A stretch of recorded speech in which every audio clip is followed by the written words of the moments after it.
যেভাবে লেখা আছে সেভাবে পড়ছি। আসসালামু আলাইকুম জসু ভাই, আশা করি ভালো আছেন, ভালো তরে আছেন। আমি তরিকুল ইসলাম, ভৌতিকতা এবং ভৌতিক দুনিয়ার একজন একক অ্যাডমিন। আশা করছি আমার এই ঘটনাটি আপনাদের কাছে ভালো লাগবে। এবং জসু ভাই, আপনার অনেক দিনের ইচ্ছা ছিল যে আমি আপনাকে ঘটনা লিখে পাঠাই, তাই আজ লিখে পাঠাচ্ছি। যদি ঘটনাটি ভালো লাগে পড়ে শোনাবেন। আমি আরো অনেক ঘটনা কালেক্ট করছি আপনার জন্য, ইনশাল্লাহ দারুণ দারুণ সব ঘটনা পৌঁছে দেব।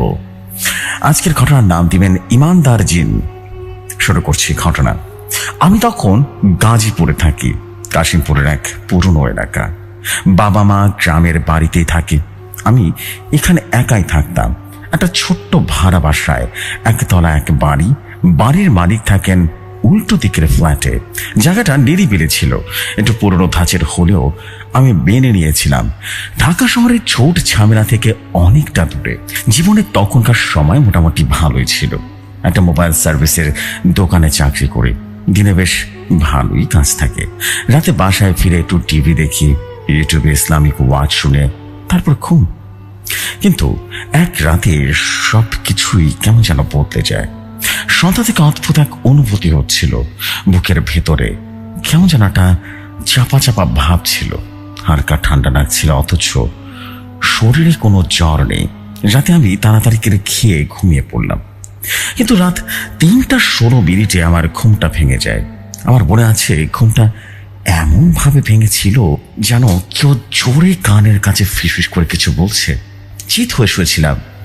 মনে হলো জানালার কাছে কেউ যেন হালকা করে টোকা মারল। আমি ধীরে ধীরে চোখ খুলে জানালা থেকে তাকালাম। সাদা পাঞ্জাবি, মাথায় টুপি আর এক জোড়া অদ্ভুত চোখ। ঘরের জানালার ওপারে দাঁড়িয়ে ছিল কেউ। কি ভয়ঙ্কর ব্যাপারটা হলো, আমি বুঝতেই পারছিলাম না এই লোকটা আসলে কোনো মানুষ ছিল কিনা। তার চেহারায় কোনো ভয় নেই, বরং একটা অদ্ভুত প্রশান্তি ছিল। কিন্তু তার উপস্থিতি অনুভব করার পরই শরীরটা কেমন যেন ঘেমে উঠল, বুকটা ধরফর করল। আমি চোখ চেপে বন্ধ করে রাখলাম, আবারও খুললাম। লক্ষ্য করলাম কেউ নেই সেখানে, শুধু জানালার পাশে একটা আতরের গন্ধ লেগে আছে, একেবারে তাজা আতর। যেন কোনো মসজিদের ভেতর থেকে সে আতরের গন্ধটা আসছে। আমি ভাবলাম হয়তো বা স্বপ্ন দেখেছি। তবে পরদিন সকালে জানালাটা খুলে বাইরে তাকাতে গা শিউরে উঠল। জানালার নিচের পানির উপরে একটা জুতার রাখার পায়ের ছাপ, কিন্তু আশেপাশে কোনো মানুষের চলার চিহ্ন নেই। প্রতিদিন রাত 3টা থেকে 3:20 মধ্যে আমার ঘুমটা ভেঙে আমি জেগে উঠতাম। প্রথম দিন আতরের গন্ধ, পরের দিন ঘরের দরজায় ঠকঠক আওয়াজ, তারপর দিন রাতে আমার বালিশের নিচে একটা সাদা কাগজ পাই। তাতে একটা আয়াত লেখা ছিল, আল্লাহর সাহায্য এবং বিজয় আসবে এবং তুমি দেখবে মানুষ দলে দলে ইসলামের পথে আসছে, এমনই লেখা। আমি গলিয়ে ফেললাম। কেই কাগজ রাখলো? দরজা তো ভেতর থেকে বন্ধ ছিল, জানালার গ্রিল আছে। পরদিন বিকেলে আমি এলাকার কাছে বসিতে গেলাম। মাগরিবের নামাজ শেষে ইমাম সাহেবকে দেখে আলাদা করে সব কিছু খুলে বললাম। উনি কিছুক্ষণ চুপ করে রইলেন, তারপর বললেন, তুমি ভয় পাচ্ছ নাকি? ভয় পাওয়ার কিছু নেই। সবসময় খারাপ জিন হয় না, কিছু জিন আছে যারা আল্লাহর পথের অনুসারী, যারা ভালো কাজ করে, যারা ঈমান ধরে রেখেছে, যারা অন্যকে আল্লাহর পথে ডাকে। তোমার পাশে এমন কেউ আছে, বুঝতে পেরেছ? আমি যেন বিস্মিত হয়ে গেলাম। আমি বললাম, কিন্তু আমি তো কাউকে দেখিনি। তুমি তাকে হয়তো সরাসরি দেখবে না, কিন্তু সে তোমাকে লক্ষ্য করছে এবং রক্ষাও করছে। সে তোমার সাথেই ছিল যখন তুমি সত্যকে জানার চেষ্টা করেছিলে। রাতের সেই আয়াত কারো পক্ষে সেটা তোমার বালিশের নিচে রেখে যাওয়া সম্ভব নয়, যদি না সে জিন হয় আর ইমানদার হয়। আমি যেন শিউরে উঠলাম।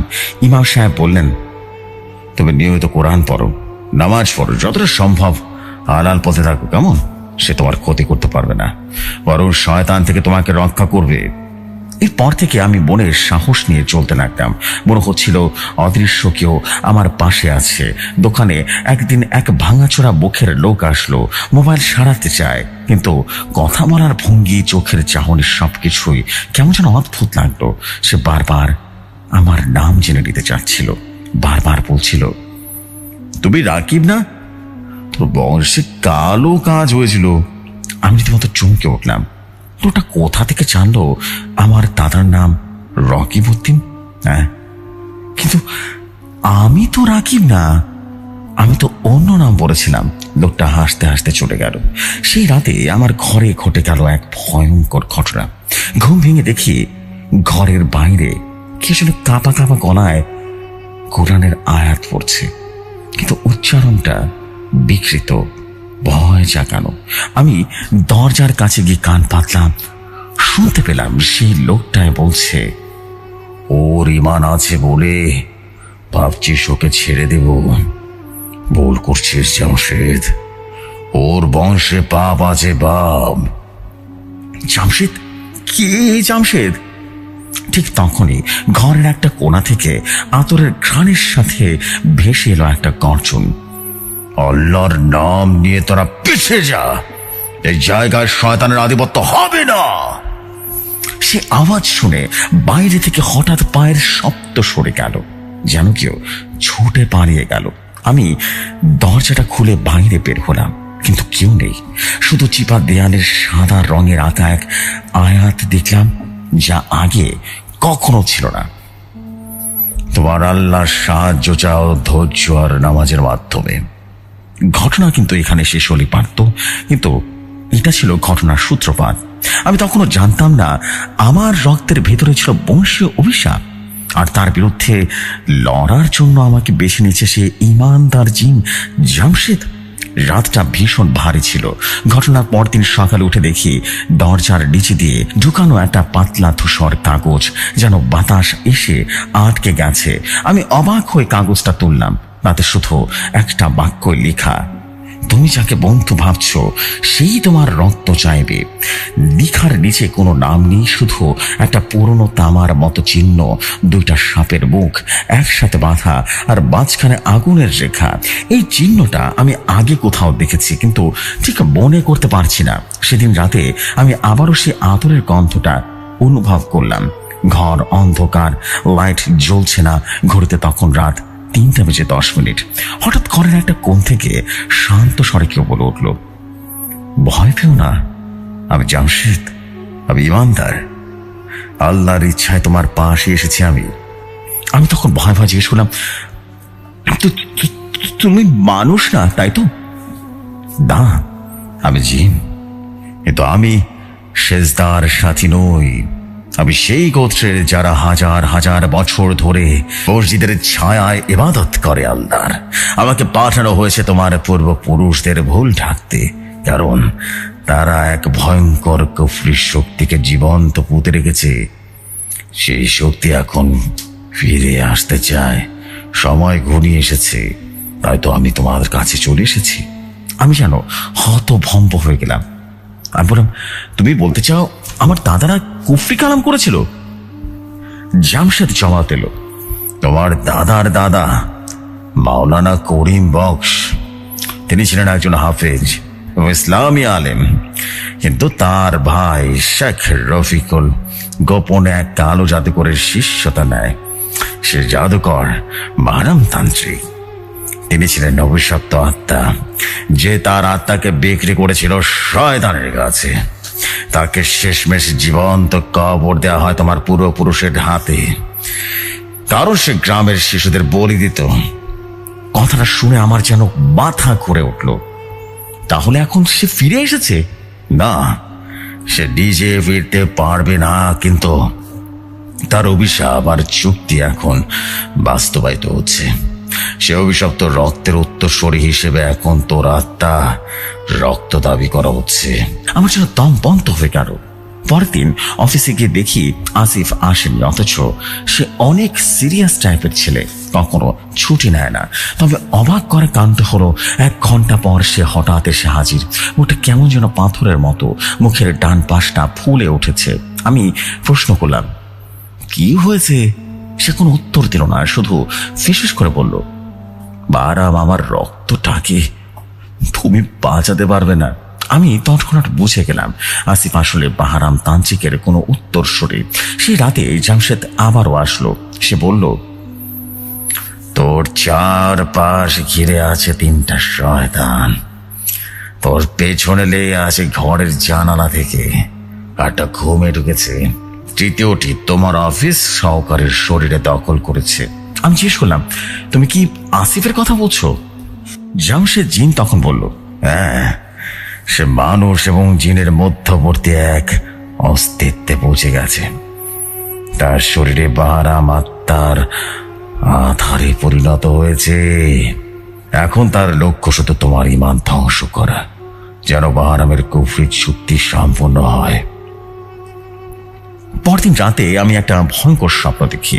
আমি স্বপ্নে দেখলাম একটা অন্ধকার কবরস্থান, চারপাশে সাদা কুয়াশা, কবরের মাঝে একটা পাথরের কফিন, আর তার উপরে আগুনে লেখা আছে, রক্ত চাই, আত্মা চাই, ঈমান চাই। আমি কফিনের দিকে এগোতে না চাইলেও পা টেনে নিয়ে যাচ্ছিল। হঠাৎ কফিন ফেটে ভেতর থেকে বেরিয়ে এলো এক আগুন মুখ আত্মা। মুখে ছাই লেগে আছে, চোখ দুটো যেন আগুনের মতো লাল।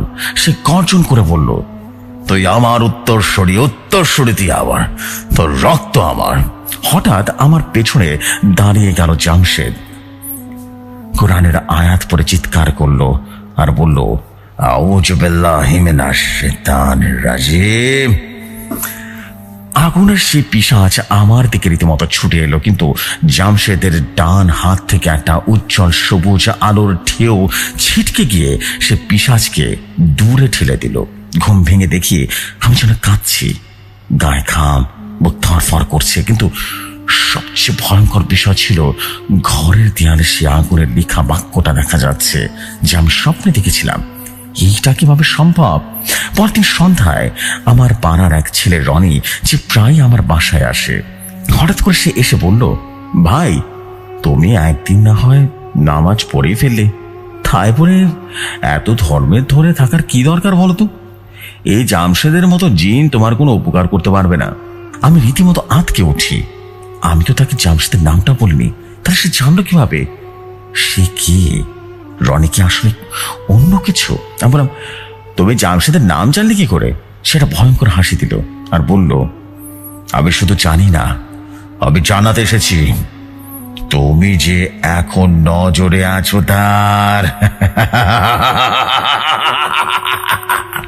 সে কথাটা শেষ করতেই তার বুক যেন বিকৃত হতে থাকে, কণ্ঠস্বর যেন রুক্ষ হতে থাকে, এবং ঘর জুড়ে ছড়িয়ে পড়ে এক ভয়ঙ্কর দুর্গন্ধ, পোড়া গন্ধ, যেন কোনো মৃতদেহের পোড়ানো হচ্ছে। হঠাৎই জামশেদের আওয়াজ কানে আসে, সূরা ফালাক, সূরা নাস পড়ো, এখনই পড়ো, জোরে জোরে পড়ো। আমি তৎক্ষণাৎ পড়া শুরু করলাম, এবং পড়ার পরে ঘরের বাতি টিপ টিপ করে নিভে গেল। রনির মুখ থেকে একটা কালো ধোঁয়া বেরিয়ে আসলো, আর সে চিৎকার করছে আর বলছিল, থামো, থামো, থামো। হঠাৎই সে ঘর থেকে বেরিয়ে পালিয়ে গেল। আমি জামশেদকে জিজ্ঞেস করলাম, রনি তো ছোটবেলার বন্ধু ছিল। জামশেদ বলল, সে ছিল বাহরামের তৃতীয় আত্মার আধার। আমি চুপ করে থাকি। চোখ ভেসে উঠেছিল সে আগুনের কফিন, সে বাহরাম আর আমার বংশের গোপন অভিশাপ। ঘটনার 3য় সপ্তাহ আমি ঠিকঠাক মতো ঘুমাতে পারি না। প্রতি রাতে কেউ না কেউ আমার স্বপ্নে আসে এবং অদ্ভুত বার্তা দিয়ে যাচ্ছে। কেউ বলছে, ঈমান ধরেছিস, পাপের উত্তরাধিকার ভুলে গেছিস। আবার কেউ হাসছে আর বলছে, জামশেদ তো শুধু পাহারাদার, সে চাইলেও তোকে রক্ষা করতে পারবে না। কেমন যেন আমাকে বিভ্রান্ত করার চেষ্টা করলো। একদিন সন্ধ্যায় আমি হঠাৎ করে দেখলাম পেছনে পুরনো পুকুর ঘাটে একটা নারী দাঁড়িয়ে আছে, মুখ ঢাকা সাদা শাড়ি, এবং সে আমার দিকে তাকিয়ে আঙ্গুল ইশারা করে ডাকছে। আমি প্রথমে ভয় পেলেও পরে গিয়ে দেখি কেউ নেই সেখানে, কিন্তু সেই জায়গাটা পুরনো চিরকুট পড়ে আছে। মনে হয় রাতে দৃষ্টির মালিকটাকে ঈমান না কম। আমি আবারও ছুটে গেলাম মসজিদের ইমামের কাছে, সমস্ত ঘটনা খুলে বললাম। উনি ভীষণ চিন্তিত হলেন, বললেন, পূর্ণিমার রাত এমনিতেই চীনের শক্তি কিন্তু প্রচন্ড বেড়ে যায়, তোর উপর অভিশাপ আছে, তুই আল্লাহর কাছে দোয়া কর, কোরআন পড়, রুকিয়া শোন, কেমন? আর কিছু হলে আমাকে খবর দিস। আমি ইমামের কাছ থেকে একটা পানির বোতল নিয়ে রীতিমতো চলে এলাম, কিন্তু ঘরে ফিরে দেখি দরজার নিচ ঠেলে দেওয়া হয়েছে একটা ছোট্ট কাচের শিশির ভেতরে কালো তরল, আর তার উপরে রক্ত দিয়ে আঁকা একটা শব্দ, জাহান্নাম। 2 দিন আসিফ আসেনি, অফিসে আসেনি। 3য় দিন ফিরে এসে আমাকে ডাকলো, অফিসের ছাদে ডাকলো। জায়গাটা নির্জন ছিল। সন্ধ্যায় আলোয় চাঁদের উপরে শুধুমাত্র 2 জন মানুষ, আমি আর আসিফ। সে শান্তভাবে দাঁড়িয়ে বলে উঠল, তুই জানিস আমার শরীর এখন আমার কন্ট্রোলে নেই। আমি চাই না তোর কিছু হয়ে যাক, কিন্তু পাহারাম সে তোকে ছাড়বে না। আমি প্রশ্ন করলাম, তুই তাহলে আমাকে সাহায্য করতে চাস? আসিফ মাথা নিচু করে বলল, আমার আত্মা কিন্তু বন্দি আছে, শরীরকে সে নিয়ন্ত্রণ করছে, কিন্তু আমি চেষ্টায় আছি শেষবারের মতো তোকে একটা সতর্কতা দিতে এসেছি। পূর্ণিমার রাতে বাড়ি থেকে বের হইস না। আমি তখনও বুঝিনি সে রাতে ভয়ঙ্কর কি হতে চলেছে। ঘড়িতে রাত তখন 3:18। ঘরের জানালা খোলা ছিল। বাইরে চাঁদের আলোয় পুরো পাড়াটাই যেন সাদা হয়ে গেছে। হঠাৎ বাতাস থেমে গেল। একটা সময় জামশেদের কণ্ঠ ভেসে উঠল, সতর্ক থাকো, সে আসছে, সে আসছে, সে শয়তান জেগে উঠেছে। আমি তাড়াতাড়ি আমার জানা সমস্ত সূরা পড়তে শুরু করলাম। আয়াতুল কুরসি পরে শরীরটা বন্ধ করে নিলাম। হঠাৎ ঘরের দরজা হাওয়ায় খুলে গেল। সামনে দাঁড়িয়ে থাকা একটা নারী, কিন্তু তার মুখ পুরোটাই আগুনে পুড়ে গেলে যেমন হয় ঠিক তেমন হয়ে গেছে। দাঁতগুলো বেরিয়ে আছে আর চোখে রীতিমতো রক্ত। সে বলল, জামশেদ তোকে রক্ষা করতে পারবে না। তুই দোয়া করেছিস, ঈমান ধরেছিস, কিন্তু রক্তে কিন্তু পাপ আছে। রক্ত কখনো শুদ্ধ হয় না, বুঝলি? আমি চিৎকার করে জামশেদকে ডাকলাম। হঠাৎ ঘরের কোণ থেকে সবুজ আলো জ্বলে উঠল এবং জামশেদ ছায়ার মতো সামনে এসে দাঁড়ালো। তার হাতে কোরআনের আয়াত ভেসে বেড়াচ্ছে, যেন আলো দিয়ে লেখা। জিন নারী চিৎকার করে বলল, আমার প্রভু আসবে, পারাম আসবে। তখনই জানালার কাঁচ ভেঙে গেল আর বাতাসে এক গর্জন, অথচ কোনো প্রাণী নয়, এক ধরনের ধ্বনি যেন নরকের ভেতর থেকে উঠে আসছে। হঠাৎ আমি আমার শরীরের ঝাঁকুনি অনুভব করলাম। মনে হচ্ছিল আমার আত্মার শরীর থেকে টেনে নেওয়া হচ্ছে। জামশেদ ততক্ষণে আমার কপালে হাত রেখেছে এবং সে আয়াত পড়ছে আর বলছে, ও আল্লাহ, যিনি 7 আকাশ সৃষ্টি করেছেন, আমাদের উপর রহম করুন। আমি তখন অচেতন হয়ে পড়ি। পরদিন সকালে ঘুম ভাঙতে দেখি আমি খাটে, জামশেদ পাশে নেই, কিন্তু ঘরের দেয়ালের আগের রাতে ভেসে থাকা কোরআনের আয়াত এখনো ঝাপসা হয়ে চলছে। বাহারামের পিশাচিনী আমাকে শেষ মুহূর্তে গ্রাস করতে পারেনি, তবে সে চলে যায়নি। সে এখনো আমার চারপাশের সময়ের অপেক্ষায় আছে। আমি ফোন হাতে নিলাম, ইমাম সাহেবকে কল দিলাম। তিনি শুধু বললেন, আজ রাতে মসজিদে এসো, আমরা শেষ হিফাজতের আমল করব।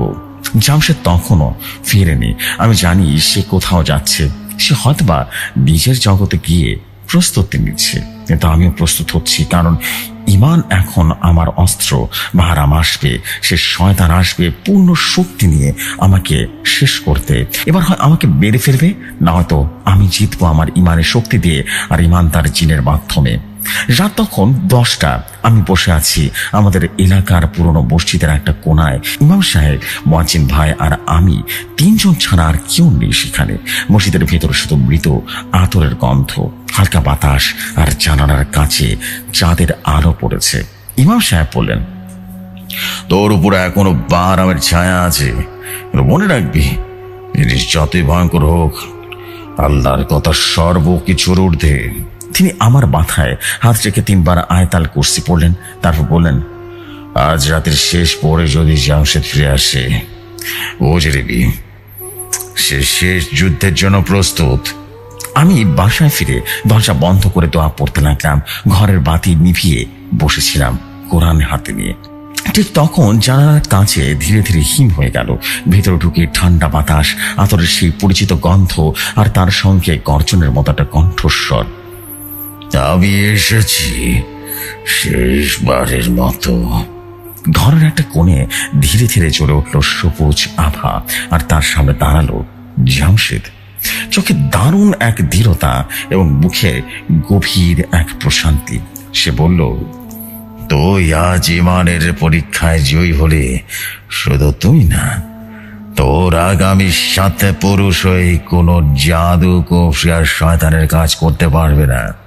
আমি যেন বিস্ময় জিজ্ঞেস করলাম, তুমি থাকবে তো আমাদের পাশে? জামশেদ মাথা নিচু করে বলল, আমার দায়িত্ব এখানে শেষ হতো যদি না বাহারাম নিজে হাতে তোকে দখল করতে চাইতো। হঠাৎ করে ঘরের চারদিকে রীতিমতো ধোঁয়ার মতো অন্ধকারে ঢুকে পড়ল এবং বাতাস যেন থেমে গেল। দেয়াল যেন কাঁপতে শুরু করলো। দরজার নিচ দিয়ে রক্ত গড়িয়ে গড়িয়ে পড়তে লাগলো। ঘরের মাঝখানে রীতিমতো ফেটে ফেটে গেল। উঠল এক পাথরের কফিন, আর সেই কফিনের ভিতরে দাঁড়িয়ে ভয়ঙ্কর এক আত্মা। মুখগুলো যেন পোড়া, শরীর যেন কালো ছাইয়ে ঢাকা, চোখ জ্বলছে রক্ত, আর মাথার চারিদিকে আগুনের রিং। বিভৎস এক ক্রিয়েচার, বাহারাম তান্ত্রিক। সে গর্জন করে বলল, তুই রক্ত দিতে চাস তাই না? ইমান ধরে রাখলি, আবার চুক্তি তোকে ছাড়বে না, ছাড়বে না। আমি তখন নিজেকে সাহসী মনে করলেও গলার কাছে হঠাৎ রীতিমতো কেঁপে উঠল। হাত পা রীতিমতো জমে যেতে শুরু করলো। জামশেদ তখন এগিয়ে গেল সামনে। তার কণ্ঠ আরো গম্ভীর হয়ে গেল। সে বলল, ওর উপর আল্লাহর রহমত আছে, ওর ইমান তাকে রক্ষা করবে। বাহারাম হেসে উঠল আর বলল, তুই একা পারবি আমাকে থামাতে? তোর শরীর তো আলো, কিন্তু আমার আগুন সে আলো নিভিয়ে দেবে। জামশেদ আয়াত পড়তে শুরু করলো। তার হাত থেকে বের হতে লাগলো কোরআনের আয়াতের রশ্মি, ঠিক যেন লেজারের মতো করে। বাহারাম ছুড়ে মারলো আগুনের পণ, আমার দিকে ছুড়ে মারলো। ঠিক তখনই জামশেদ সেটা নিজের শরীর দিয়ে ঠেকিয়ে দিল। সে চিৎকার করে বলল, পড়ো, এখনই পড়ায় তাল করছি, 3 বার পড়ো। আমি চোখ বন্ধ করে দ্রুত পড়তে শুরু করলাম। চারপাশের আলো যেন গরম হয়ে উঠলো, ছাই যেন ছড়িয়ে পড়লো, আর বাতাস যেন ভারী হয়ে গেছে। শেষ আয়াতটা পড়তেই বাহারাম রীতিমতো চিৎকার দিয়ে কেঁপে উঠলো। গলা ছিঁড়ে যাওয়ার মতো বিভৎস এক আওয়াজ, আর হঠাৎই সে ধোঁয়ার মধ্যে রীতিমতো অদৃশ্য হয়ে গেল। আমি চোখ করে দেখি জামশেদ থরথর করে কাঁদছে। সে বলল, আমি আর থাকবো না ভাই, আমার আত্মা তোমাকে রক্ষা করতে করতে দুর্বল হয়ে পড়েছে, কিন্তু আমি গর্বিত, কারণ তুই কে রক্ষা করতে পেরেছি। তোর ইমান জিতে গেছে। আমি কাঁদছিলাম। জামশেদ বলল, একটা কথা মনে রাখিস ভাই, যদি কখনো কেউ তোকে বলে ইমান একা কিছু করতে পারে না, তুই হাসবি, কারণ একবার বিশ্বাস নিয়ে দাঁড়ালে শয়তানও পিছনে হাঁটতে বাধ্য হয়। ভালো থাক। এটা বলে সে ধীরে ধীরে আমার সাথে মিশে গেল। ঘরটা আবারও নিস্তব্ধ হয়ে গেল, আর তোর গন্ধ হালকা হয়ে আসছে। বাইরে ভোরের আজান হচ্ছে। সেদিনের পর থেকে আর কোনো দিন সে অদ্ভুত স্বপ্নটা দেখিনি। আর আসিফও বদলে গেছে। সে ধীরে ধীরে মানুষের মতো করে জীবনযাপন করছে, যেন কিছুই হয়নি। রনি গ্রামে চলে গেছে, আর আমি একজন সাধারণ মানুষ, কিন্তু ইমানদার। আমি জানি আমার পাশে কেউ আছে, কেউ ছিল, আর হয়তো বা এখন কেউ থাকবে না, কিন্তু তার বিশ্বাস আমার মধ্যে রয়ে গেছে। ইমান শুধু একা জিন নয়, মানুষের রক্ষাকর্তাও বটে। যদি মন থেকে আল্লাহর উপর বিশ্বাস রাখো, কারো ছায়া বা শয়তান তোমাদের কিছুই করতে পারবে না। এখানে আমার কাহিনী শেষ। জেসু ভাই, এটাই ছিল আমার ঘটনা। যদি ঘটনাটি ভালো লাগে তবে আপনি ভৌতিক দুনিয়ায় শেয়ার করে দিন। আসসালামু আলাইকুম, আমি তরিকুল ইসলাম।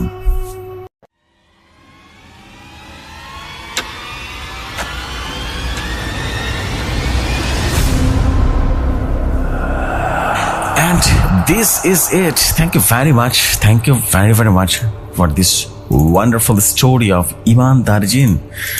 অসম্ভব রকম সুন্দর একটা স্টোরি ছিল, এটা বলতেই হবে। This is beautiful, wow. And I believe this is the most amazing story of ever. Thank you very much. And আশা করছি আপনাদের সবার কাছে অসম্ভব রকম ভালো লেগেছে স্টোরি, আর ভালো লাগার মতনই ঘটনা লিখেছেন আমাদের কাছে। অ্যান্ড সত্যি this is absolutely super beautiful story. Thank you very much. And আশা করছি আপনাদের সবার কাছে ঘটনাগুলো প্রাণবন্ত লেগেছে। সো আমি আপনাদের কাছে একটা কথা বলবো, আপনারা কিন্তু যারা যারা শুনছেন, আপনারা যতটা পারবেন কমেন্ট করবেন, বিকজ আপনাদের কমেন্টগুলো খুব ভালো লাগে পড়তে। আমি ভালো ভালো কমেন্ট পেলেই সেদিন থেকে কমেন্ট সেকশন অন করবো, বিকজ আমি কমেন্ট খুব কম পাই।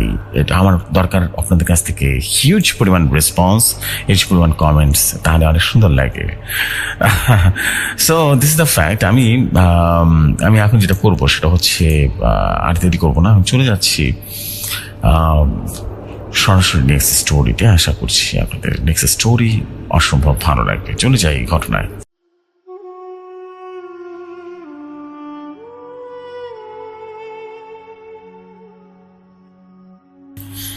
যেভাবে লেখা আছে সেভাবেই পড়ছি। আসসালামু আলাইকুম জসু ভাই এবং ভৌতিক দুনিয়ার সকল লিসনার্সগণ, আপনাদের সবাইকে আমার সালাম জানাই। আমার নাম আরিফ। আমি প্রথম ভৌতিক দুনিয়াতে ঘটনা পাঠাচ্ছি। লেখায় ভুল ত্রুটি হলে ক্ষমা সুন্দর দৃষ্টিতে দেখবেন। ঘটনাটি একটি অভিশপ্ত ডুমুর গাছকে কেন্দ্র করে গড়ে উঠেছে, তাই ঘটনার নাম দিবেন অভিশপ্ত ডুমুর গাছ। শুরু করছি আমার লেখা প্রথম কোনো ঘটনা। আমার নাম আরিফ। আমি দক্ষিণবঙ্গর এক পুরনো গ্রামের ছেলে। গ্রামের নামটা বলছি না। খুব ছোটবেলা থেকে শুনতাম আমাদের গ্রামের দক্ষিণ পূর্ব কোণায় একটা জায়গা আছে যেখানে একটা বিশাল পুরনো এক ডুমুর গাছ দাঁড়িয়ে আছে। মানুষজন ওই জায়গাকে বলে ভাঙা খেলার মাঠ, কিন্তু এই জায়গাটার নামের সাথে খেলা বা খেলার ছেলে মানুষই ছিল না। ছিল শুধু ভয়, শিউরে ওঠা গা ছমছমে গল্প আর নিখোঁজ হওয়া মানুষের কান্না। আমার দাদু, যিনি একজন কবিরাজ ছিলেন, সে ছোটবেলায় অনেক সাবধান করে বলতেন, আরিফ শোন, সন্ধ্যার পর ওই ডুমুর গাছের দিকে কখনো তাকাস নে, কেমন? তোর চোখ যদি একবার লাগে, যা দেখবি তোর ঘুম আসবে না। আমি তখন বুঝতাম না, কিন্তু ভয় ভেতর থেকে রীতিমতো গেঁথে যেত। গ্রামের মানুষজন বলতো ওই গ্রামটা অদ্ভুত, কারণ 1971 সালের দিকে নাকি পাকিস্তান মিলিটারিদের এক ক্যাম্প ছিল ওই মাঠে। তারা রাতের বেলা মানুষকে ধরে এনে ওই গাছের নিচে বেঁধে রাখত, নির্যাতন করত, গুলি করত, কখনো মাটি খুঁড়ে কবর দিত। যুদ্ধ শেষ হলেও মানুষজন বলতো সেই ডুমুর গাছটা সব কিছু স্মরণ করে রেখেছে, আর সেই স্মৃতিগুলো কালো ছায়া হয়ে দাঁড়িয়ে আছে গাছের চারপাশে। আমি তখন ক্লাস 9-এ পড়ি।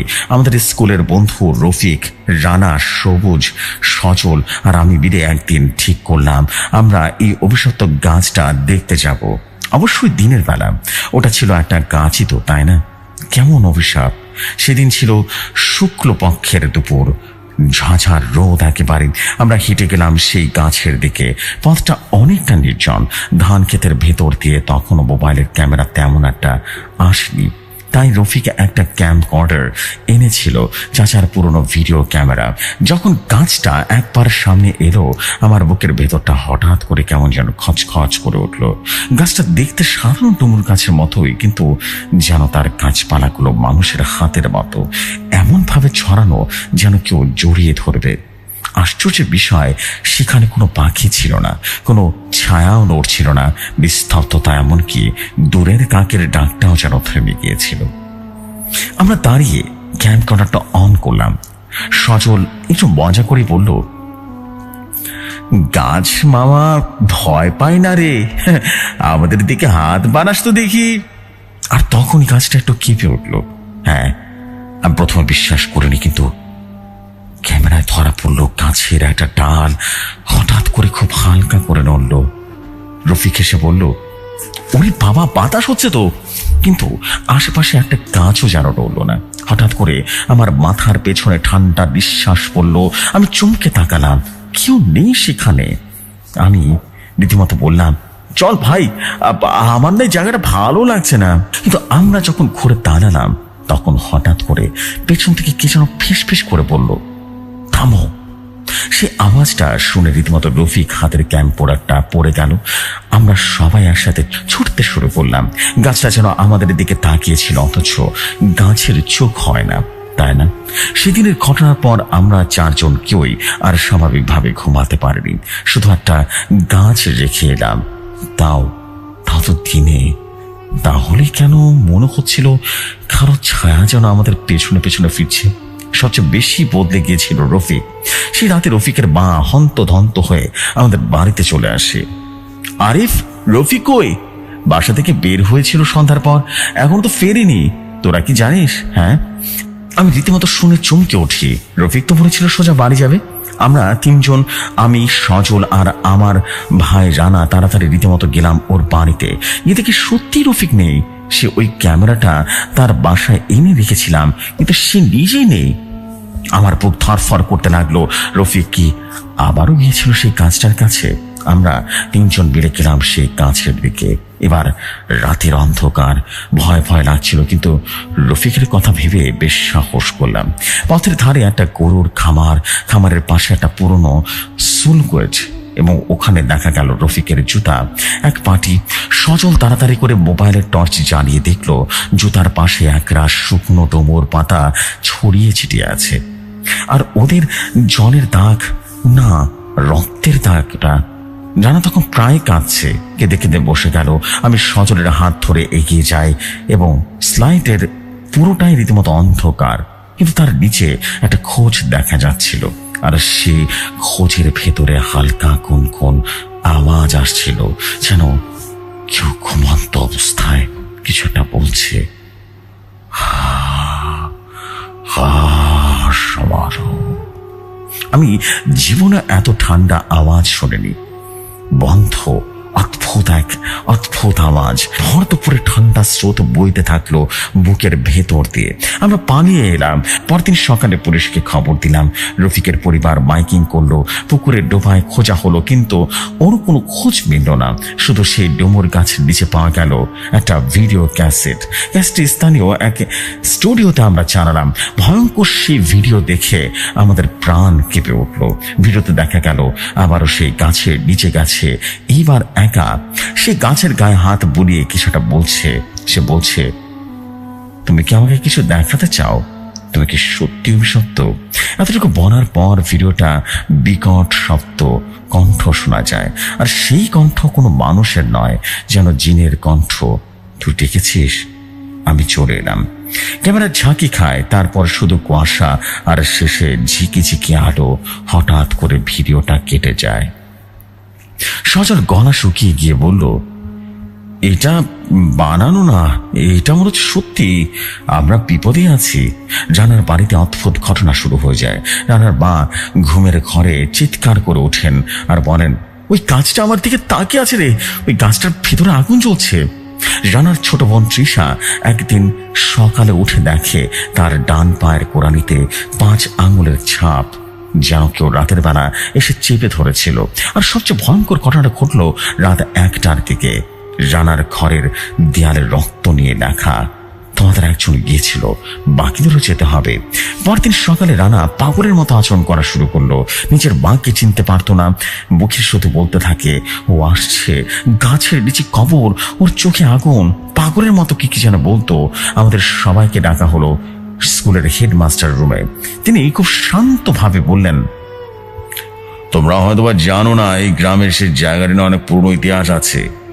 1971 সালে না, তারও অনেক আগে 1898 সালে এই গাছের নিচে একজন তান্ত্রিক আত্মহত্যা দিয়েছিলেন কালো জাদুতে অমরত্ব লাভের আশায়। সেই থেকে ওখানে কোনো গাছ হয় না, শুধু একটা ডুমুর গাছ দাঁড়িয়ে আছে, আর সেটাও নাকি অভিশপ্ত আত্মার আশ্রয়। আমি জিজ্ঞেস করলাম, তবে কি রফিকের সাথে ওটা? হেডমাস্টার শুধু বললেন, সবাই যায় না, শুধু যারা যায় তারা বেশ ভয় না পায়, ওদের উপরে আঁচড় করে, বুঝতে পেরেছ? আমরা তিনজন সিদ্ধান্ত নিলাম রাতের বেলা সেই ডুমুর গাছের নিচে একবার শেষবারের মতো দাঁড়াবো। রফিকের খুঁজে বের করতেই হবে। আমরা গেলাম পূর্ণিমার রাতে। গাছটার নিচে পৌঁছাতে চারপাশটা একদম অদ্ভুত কুয়াশায় ঢেকে গেল। বাতাস নিথর হয়ে গেল, কিন্তু গাছের পাতা যেন নড়ছিল না, হ্যাঁচড়া যাচ্ছে। ঠিক তখনই সজল ক্যামেরা অন করলো। ক্যামেরা দেখা গেল একটা ছায়া গাছের গায়ে ঠেস মেরে দাঁড়িয়ে আছে। মাথায় হুট, মুখ দেখা যাচ্ছে না। আমাদের সামনে কেউ নেই, কিন্তু ক্যামেরায় দেখা যাচ্ছে। হঠাৎ ছায়াটা বলল, রফিক এসেছে আমার কাছে, এখন তোরা যাবি, তোরা যাবি। সজল রীতিমতো ক্যামেরা ফেলেই দৌড় দিল। রানা অজ্ঞান হয়ে গেল। আমি শুধু দাঁড়িয়ে থাকি। আমার চোখে তখন ভেসে উঠেছে সেই তান্ত্রিকের মুখ, গাছের গায়ে পোড়া কালো দাগ, আর চারদিকে ঘুরে বেড়ানো আত্মার গুনগুন। আমি এসেছি, আবারও সজল ক্যামেরা ফেলে পালিয়েছে, রানা অজ্ঞান হয়ে পড়েছিল, আর আমি, আরিফ আর ঝড় ভরত রীতিমতো পাথরের মতো দাঁড়িয়েছিলাম। ডুমুর গাছের গা ঘেঁষে যে মূর্তিটা আমাদের দিকে এগিয়ে আসছিল সেটা ক্রমশ স্পষ্ট হচ্ছিল। একটা মুখ, পোড়া ফেটে যাওয়া চামড়া, ফোলা জিভ আর কোঠরে বসে থাকা আগুনের মতো চোখ। সেই চোখ আমাদের দিকে তাকিয়ে বলল, তোরা 4 জন ছিলি, এখন তুই একা। আমি বুঝলাম রফিক নিখোঁজ হয়ে গেছে, রানা মানসিকভাবে ভেঙে পড়েছে, সজল ভয়ে পালিয়ে গেছে। এখন সেই অভিশপ্ত আত্মা আমাকেই চাইছে।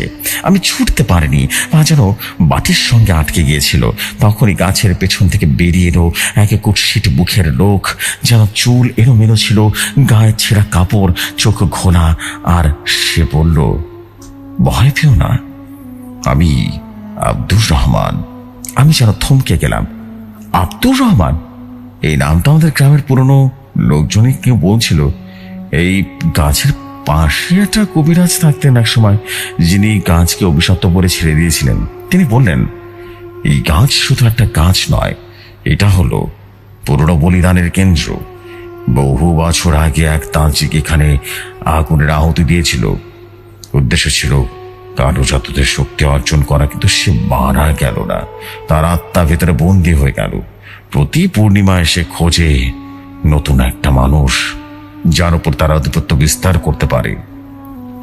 আমি যেন কাঁপা কাঁপা গলায় বললাম, রফিক? আব্দুর রহমান মাথা নাড়লেন। সে খোলা মনের মানুষ, অবিশ্বাস করেও প্রশ্ন করেছিল, চ্যালেঞ্জ করেছিল, আর সেই কারণে সেই গাছের আত্মায় চলে গেছে।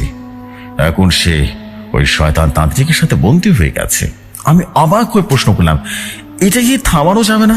তিনি বললেন, একটাই উপায় আছে, তুই যদি নিজ ইচ্ছায় গিয়ে গাছের সামনে দাঁড়িয়ে ক্ষমা চাইস, সে যদি তোকে ক্ষমা করে তবে বাকি 2 জনকে বাঁচানো যাবে, না হলে রফিকের মতো তোরাও হারিয়ে যাবি। আমি, সজল আর রানা 3 জন মিলে ঠিক করলাম একেবারে শেষ করতে হবে এটাকে। রানার শরীর তখনও দুর্বল, কিন্তু ও বলল, রফিককে ফিরিয়ে আনতে পারলে মরতেও রাজি আছি। পূর্ণিমার রাতে আমরা 3 জন গিয়েছিলাম সেই গাছের নিচে। গাছটার ডালগুলো যেন আরো বেশি মোটা, আরো কুৎসিত লাগছিল। গাছের নিচে দাঁড়াতেই কুয়াশা জমে উঠল চারপাশে। হঠাৎ সব আলো নিভে গেল, এমনকি যাদের আলো গিয়ে ফেললো এক অদ্ভুত অন্ধকার। আমরা 3 জন হাত জোর করে বললাম, আমরা ভুল করেছি, আমরা বুঝিনি তুমি কি ভয়ঙ্কর। তুমি যা চাও সেটা দাও, আমরা ক্ষমা চাই। তখনই গাছের গায়ে আগুন জ্বলে উঠল, কিন্তু তা আগুন নয়, বরং এক অদ্ভুত লাল আলো। সে আলোর মধ্য দিয়ে দেখা গেল রফিক। সে দৌড়াচ্ছে, চিৎকার করছে, আরিফ, আমাকে ছাড়াও, আমাকে ছাড়াও। কিন্তু গাছটা তার গায়ে ডাল জড়িয়ে ধরে টেনে নিচ্ছে। আমি ছুটে গেলাম, ডাল ধরলাম, চিৎকার করলাম, ওকে ছেড়ে দাও, আমি থাকি। সেই মুহূর্তে আব্দুর রহমানের দেয়া সেই লাল তাবিজ বের করলাম, গাছের গায়ে ছুঁয়ে দিলাম। গাছটা হঠাৎ বিকট চিৎকার দিয়ে কেঁপে উঠল, যেন ভূমিকম্প হচ্ছে। আর ঠিক সেই সময় রফিক গাছের নিচে পড়ে গেল, অজ্ঞান হয়ে গেল, কিন্তু জীবিত ছিল। আমরা 3 জন রফিককে নিয়ে গাছের দিকে রীতিমতো ফিরে গেলাম।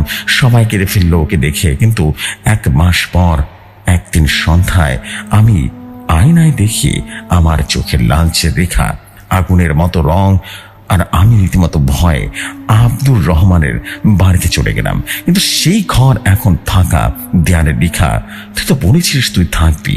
আমার বুকের ভেতরে কণ্ঠস্বর না আর না আমার কেউ ফিসফিস করে বলছে, তুই এখন আমার। ডুমুর কাজটা শুধু একবার দেয় না, বারবার চায়। আজও গড় বাড়ি আসে দক্ষিণ কোণের ডুমুর গাছটা দাঁড়িয়ে আছে, কেউ আর ওদিকে চায় না। গ্রামের মানুষ বিশ্বাস করে গাছের ভেতরে এক আত্মা আছে। সে নিজে মরেনি, শুধু বদলে গেছে, এক দেহ থেকে আরেক দেহে রূপান্তরিত হয়েছে। রফিক এখন সুস্থ, কিন্তু মাঝে মধ্যে রাতের বেলা হঠাৎ করে বিছানা থেকে উঠে বসে, গাছটা ডাকছে এমনটা বলে। আর আমি আজও বুঝে উঠতে পারি না, আমি আজও বেঁচে আছি নাকি শুধু আমার শরীরটা বেঁচে আছে।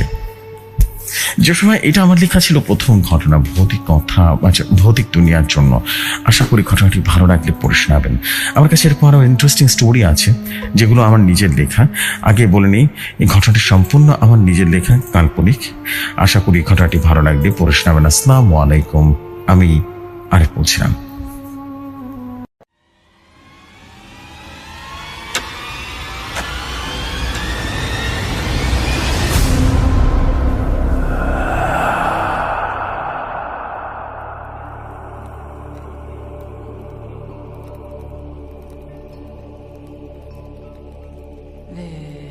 ওয়ালাইকুম আসসালাম। থ্যাংক ইউ ভেরি মাচ প্রিয় ভাই, thank you very much for you beautiful story. And আমরা কিন্তু শুনে ফেললাম আরেকটা স্টোরি আজকের এপিসোডে।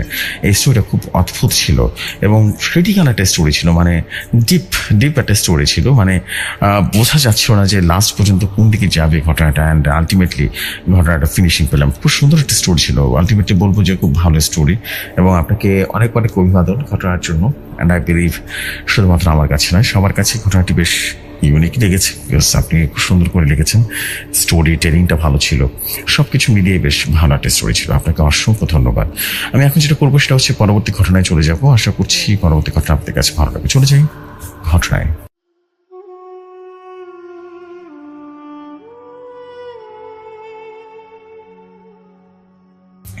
যেভাবে লেখা আছে সেভাবেই পড়ছি। আসসালামু আলাইকুম জসু ভাই, আমার নাম ফিরোজ খান, নিশ্চয়ই চিনেন। বলছি বীরপুর থেকে। আজ আরেকটি ঘটনা নিয়ে হাজির হয়েছি ভৌতিক দুনিয়ায়। ঘটনাটি ভালো লাগলে পড়ে শোনাবেন। ঘটনাটির নাম দিয়েছি কালীতলা গ্রামের অভিশপ্ত কবিরাজের ঘটনা। এই ঘটনাটা আমি নিজে কালীতলা গ্রামে গিয়ে শুনেছিলাম। আমাদের পাশের জেলা বিহিরপুর এলাকায় একবারে শেষ প্রান্তে ওই গ্রামটা অবস্থিত।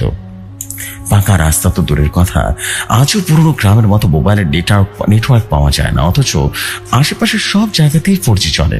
অনেকে বলে এই গ্রামের উপর এক অভিশাপ আছে, এক অভিশপ্ত কবিরাজের রেখে যাওয়া ছায়া এখনো নাকি ঘোরে গ্রামের বাতাসে। তখন আমি গ্রামে ঘুরে ফোকলার মতো গবেষণা করছিলাম। একটা গল্প শুনলাম, কালীতলায় কেউ রাত কাটায় না। কৌতূহল চেপে ধরে রাখতে পারলাম না। অসুবিধা একটাই, সেই গ্রামে ঢুকতে একটা গা ছমছম অনুভূতি হয়। চারপাশে ঘন গাছে ঢাকা, যেন সূর্যটাকে কেউ আটকে রেখেছে।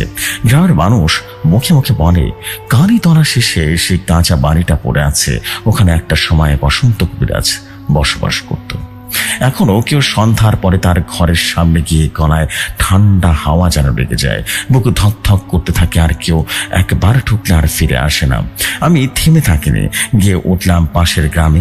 সন্ধ্যা নামার আগে এক বয়স্ক লোক, নাম তার কবির চাচা, আমাকে গল্পটা বললেন। বছর 30 আগের কথা। বসন্ত কবিরাজ ছিলেন গ্রামের একমাত্র চিকিৎসক, তবে তার কবিরাজি ছিল একেবারে ভিন্ন। বাচ্চা না হলে, সাপে কাটা গেলে, জিন বা ভূতের আছর হলে সবাই যেত তার কাছে। প্রথমে সবাই বলতো সে অলৌকিক ক্ষমতাধারী, কিন্তু ধীরে ধীরে লোকজনের মুখে গুজব ছড়াতে লাগলো সে নাকি রাত 12টার পর শ্মশানে যায়। তার ঘরের নিচে মাটিতে পুঁতে রাখা আছে অনেক মানুষের হাত। সে নাকি তন্ত্র মন্ত্র করে শয়তানকে বশ করে ফেলেছে। আর একদিন এক যুবক নিখোঁজ হয়ে যায় কবিরাজের বাড়িতে যাওয়ার পরে। তখন গ্রামের লোকজন একত্রিত হয় কবিরাজের বাড়িতে হানা দেয়। সেই রাতটা আজও কালীতলার মানুষ ভুলতে পারে না। গ্রামের লোকজন কবিরাজের ঘরে ঢুকে দেখে ঘরের কোণে আগুন জ্বলছে, আর তাতে পড়ছে মানুষের চুল, মুরগির রক্ত, আর কালী মূর্তির সামনে পশু বলি দেওয়া হয়েছে। বসন্ত কবিরাজ ধ্যানস্থ অবস্থায় ছিলেন। চোখ খুলে সে চিৎকার করে বলল, তোরা আমার শক্তি নষ্ট করলি, তোদের বংশ ধ্বংস হয়ে যাবে। এই গ্রামে এখন আর আমার হবে না, শয়তানের হবে, শয়তানের। লোকজন তখন অনেক ভয় পেয়ে যায়। কেউ মারতে যায়, কেউ পিছু হাঁটে। কিন্তু এরপর যা ঘটে তা খুবই ভয়ঙ্কর ছিল। কবিরাজ হঠাৎ করে অদৃশ্য হয়ে যান এবং একদম চোখের সামনে অদৃশ্য হয়ে যান। তার চোখ একেবারে টকটকে লাল ছিল, ঠোঁটের কোনায় হাসির ছায়াও। কেউ যেন ভুলতে পারছিল না, এতটা ভয়াবহ ছিল সেই সিচুয়েশন। পরদিন সকালে দেখা যায় কবিরাজের ঘরের ভেতরে সব জিনিস রীতিমতো তছনছ। মাটি খুললেও পাওয়া গেল মানুষের হাড়, পায়ের হাড়, কবজি এবং ছোট্ট বাচ্চার জামা। পুরো গ্রাম রীতিমতো আতঙ্কে জড়িয়ে গেল। তারপর থেকে প্রতি 15 অগ্রহায়ণ রাতে কারো না কারো মৃত্যু হয়। কেউ রাত 12টার পর বাইরে গেলে আর ফিরে আসে না। কবিরাজের বাড়িতে এক ধরনের গন্ধ পাওয়া যায়, পচা রক্ত আর আগুন মেশানো গন্ধ। আমি সিদ্ধান্ত নিলাম ওই বাড়িতে যাব, নিজে রাত কাটাবো, সত্যটা জানতেই হবে। পরদিন দুপুরবেলা গেলাম কবিরাজের বাড়িতে। বাড়িতে কেউ নেই।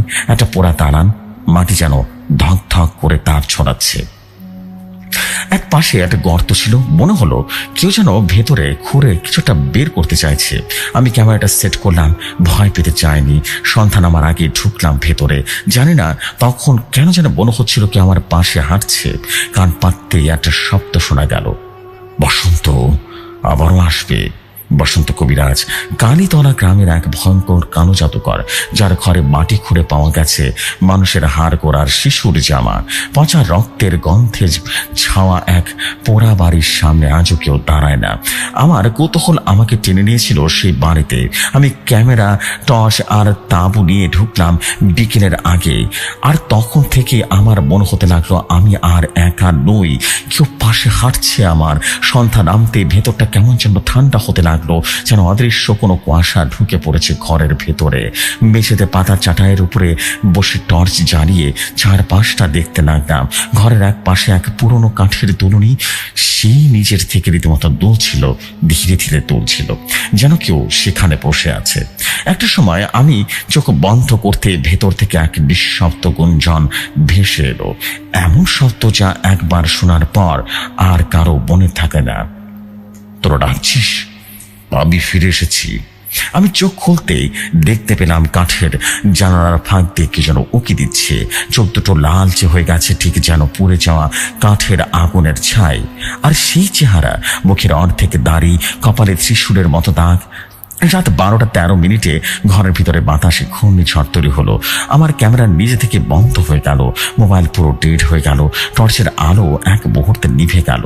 অদ্ভুত এক ছায়ার মতো দেখতে পেলাম, যেন ঘরে এসে উপস্থিত হয়েছে, মানুষের মতো গরম কিন্তু মুখ নেই। আমি যখন জানালার দিকে তাকালাম, হঠাৎ দেখতে পেলাম কাছে কেউ কিছুটা লিখেছে রক্ত দিয়ে। লেখাটা ছিল, বসন্ত মরেনি, তোদের মধ্যেই আছে সে। আমি রীতিমতো ভয়ে বসন্তের ঘর থেকে বেরিয়ে এলাম, কিন্তু টের পেলাম আমি যেদিকে যাচ্ছি ঘরটা যেন সেদিকে সরে যাচ্ছে।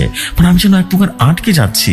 আমি ঘুরছি আর ঘুরছি, এক প্রকার বিভ্রমের মধ্যে পড়ে গেলাম। আমি যেন বুঝতে পারছিলাম না আমি কোন জগতের ভিতরে আটকে গেছি। আমি তো এসেছিলাম কবিরাজের এই বাড়ি তদন্ত করতে, এই কোথায় আটকে গেলাম? এভাবে সেই রাতটা কেটে গেল। পরদিন সকাল যখন হলো তখন দেখলাম সেই পথটা যেন ঠিক হয়ে গেছে। আমি যেন সেই ঘর থেকে বের হতে পারলাম। সেই ঘর থেকে বেরিয়ে আমি মৌলভী সাহেবের কাছে গেলাম। উনি বললেন, বসন্ত কবিরাজ শুধু তান্ত্রিক ছিল না, সে কালো জাদুর চুক্তি করেছিল এক বাইজিদ নামের জিনের সাথে। এই জিনকে তুষ্ট করলে প্রতি বছর সে এক একটা করে মানুষের আত্মা উৎসর্গ করত। আমি প্রশ্ন করলাম, এখনো সে আত্মা নেয়? উনি মাথা নিচু করে বললেন, গত 3 বছর ধরে 15 অগ্রহায়ণ রাতে গ্রামের কারো না কারোর সাথে অস্বাভাবিক মৃত্যু হচ্ছে।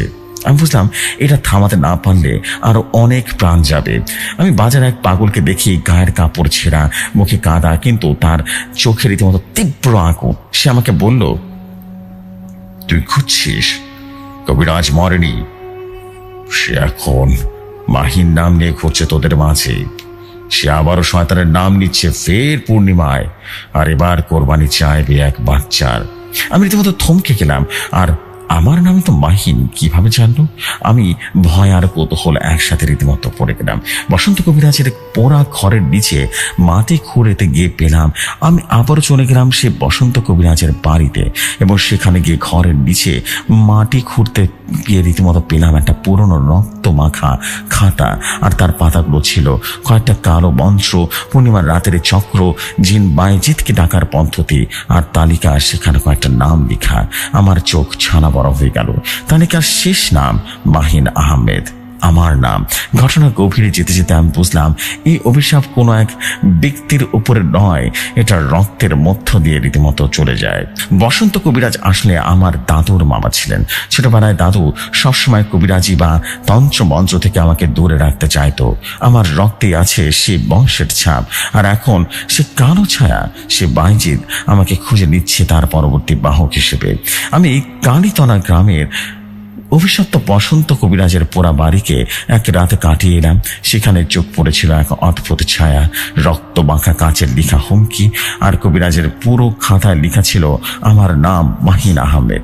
পরে জানলাম আমার রক্তে বইছে বসন্ত কবিরাজের উত্তরসূরির স্রোত, আর সে আবারও ফিরে আসবে পূর্ণিমার রাতে এক শিশু আত্মা কোরবানির জন্য। দিনটা ছিল অগ্রহায়ণের একেবারে মাঝামাঝি। রাত বাড়ার সঙ্গে সঙ্গে গ্রামের শিশুরা কান্নাকাটি করা শুরু করলো। পশুরা চঞ্চল হয়ে উঠলো, গরু ছাগল দৌড়াদৌড়ি করতে লাগলো, কেউ কাউকে কন্ট্রোল করতে পারছে না। বিকেলে আমি শুনলাম 6 বছরের একটা বাচ্চা রায়হান নিখোঁজ, এবং সকালবেলা বাড়ির উঠোনে খেলা করছিল। দুপুর থেকে আর খোঁজ পাওয়া যায়নি। তার মা চোখ উঁচু করে কাঁদছিল আর বলছিল, ছেলে কি কবিরাজের বাড়িতে গেছে? কেউ কি খোঁজ আনবে আমার বাবুটার কোথায়? আমি আবারও গেলাম পোড়া বাড়িতে। ঘরটা আরো বেশি ঠান্ডা হয়ে গেছে। রাত 11টা বাজে তখন। পুরো আকাশ রীতিমতো মেঘের মাঝে লুকানো একটা ভাসমান পূর্ণিমা। আমার টর্চ জ্বালানো ছিল তখন। হঠাৎ নিভে গেল। ঠিক তখনই মাটির নিচ থেকে একটা শব্দ হলো, ঠাস ঠাস ঠাস ঠাস করে শব্দ হলো। কেউ জানো মাটি খুঁড়ে উপরে উঠছে। আমি মাটির গর্তে তাকিয়ে দেখলাম সেটা কোনো মানুষের গঠন নয়। ওর থেকে পোড়া দেহ, চোখ নেই, মুখ রীতিমতো গলে গেছে, বিভৎস, আর বলছে, তুই এসেছিস বংশের শেষ খণ্ড মাহিন আহমেদ। সময় হয়েছে, তোর আত্মাতে নয় তো রায়হান মরবে। আমি দৌড়ে রীতিমতো মোল্লা সাহেবের বাড়িতে চলে যাই। তিনি লাল কাপড়ে বোনা তাবিজটা দিয়ে বললেন, এই তাবিজ শুধু আত্মা চিহ্নিত করে, বন্ধ করে না। তোর শরীরের ভেতরে যে যশন্ত বাসা বেঁধে আছে তাকে সে এখনই বের হবে। আমি তাবিজ গলায় পড়ে আবারও সেই ঘরে চলে যাই। আর যা ঘটলো তা বিশ্বাস করানো কঠিন হয়ে যায়। রাত ঠিক 12টা। রায়হান হঠাৎ করে ঘরের কোনায় পাওয়া গেল, মাটির নিচে পোতা অবস্থায়, মুখে রক্ত, চোখ ফোলা। আমি ছেলেটাকে টেনে ধরি, কিন্তু মুহূর্তেই তার ঘর রীতিমতো কাঁপতে শুরু করে। ছাদের রড নিজে নিজে রীতিমতো বের হয়ে আসলো, এবং দেয়ালের ফাটল থেকে উঠে আসছে ধোঁয়া। আর এক মধ্যবয়স্ক লোক, গায়ের চামড়া পুরে কালো হয়ে যাচ্ছে, মুখে আধা দাড়ি, রীতিমতো দাঁড়িয়ে আছে। আর সে বলছে, তুই যদি আত্মা না দিস, তোর দেহকে আমি উঠাবো, তোর ভেতরে আমি ফিরবো আবারও। আমি বুঝলাম বসন্ত কবিরাজের আত্মা বাইজিদ জিনের সহায়তা আমার দেহে রীতিমতো ফিরে আসতে চায়। আর আমি কোরআন শরীফ থেকে কিছু আয়াত পড়লাম, কিন্তু আমার কণ্ঠ শুকিয়ে আসছিল। মনে হচ্ছিল কি আমার গলা রীতিমতো ভেতর থেকে টেনে নিচ্ছে। তখনই মোল্লা সাহেব এবং কয়েকজন গ্রামবাসী এসে পড়ল। তারা দলবদ্ধভাবে তাবিজ, কালিমা এবং কোরআনের আয়াত দিয়ে ঘরের চারপাশে দোয়া পড়তে লাগলো। ঘরটাকে বন্ধ করার চেষ্টা করলো। ঘরটা এক সময় বিস্ফোরণের মতো শব্দ হয়ে ফেটে পড়ল, এবং বাইজিদের সেই রক্তাক্ত ছায়া বা সেই জিনের ছায়া বিলিয়ে গেল। রায়হান সুস্থ, ওর গলা দিয়ে কথাও বের হতো না আগের রাতের মতো, এবং সকালে চোখ খুলে বলল, ও বলেছিল মাহিনকে দে, তাহলেই বাঁচবি। আমি জানি যুদ্ধে জিরেছি, কিন্তু পুরোপুরি নয়। গ্রামের মানুষ কবিরাজের বাড়িটা ভেঙে মাটি চাপা দিল, কিন্তু আমার ভেতরে এখনো মাঝে মধ্যে গভীর রাতের কান্নার শব্দ শুনে যখন আয়নায় তাকাই, তখনই মাঝে মাঝে দেখি চোখটা লাল হয়ে গেছে, যেন কারো দৃষ্টি ভেদ করে আমাকে দেখছে সে আত্মা। বসন্ত কবিরাজের চুক্তি শেষ হয়নি। জিন বাইজিদ হয়তোবা হেরেছে, কিন্তু সে মরে যায়নি। আর আমি জানি আমার নামে হয়তোবা কেউ আরেকবার পাবে এই অভিশাপ। কালিতলি মাটি এখনো গরম, এখন রক্তের গন্ধে পচে আছে। যে সময় এটাই হলো আমার ঘটনা। যদি ঘটনাটি ভালো লাগে তবে আপনি আপনার মতো করে পড়ে শোনাবেন। এবং ভৌতিক দুনিয়ায় আমি ঈদ স্পেশাল এপিসোডের জন্য একটা স্টোরি পাঠিয়েছি, আপনি দয়া করে সিলেক্টেড করে নেবেন। আসসালামু আলাইকুম, ভালো থাকবেন ভাইয়া, ভালো রাখবেন চারপাশকে।